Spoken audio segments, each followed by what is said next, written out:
Hey everyone, welcome back to our channel. Today, I will guide you on how to share with the web in Notion. So, let's delve into the magic of making your content public and accessible to all. Here's how to let your work shine on the World Wide Web. Start by clicking Share at the top right corner of your page. Next, switch on Publish to Web.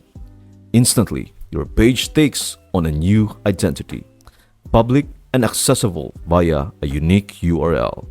Watch the magic unfold as all subpages seamlessly transform into public links, expanding the canvas of your digital presence. Ready to unveil your masterpiece?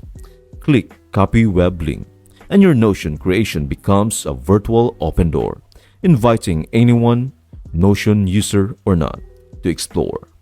That's the brilliance of sharing with the web through Notion, a dynamic platform to showcase your passion, talent, and creations to the world.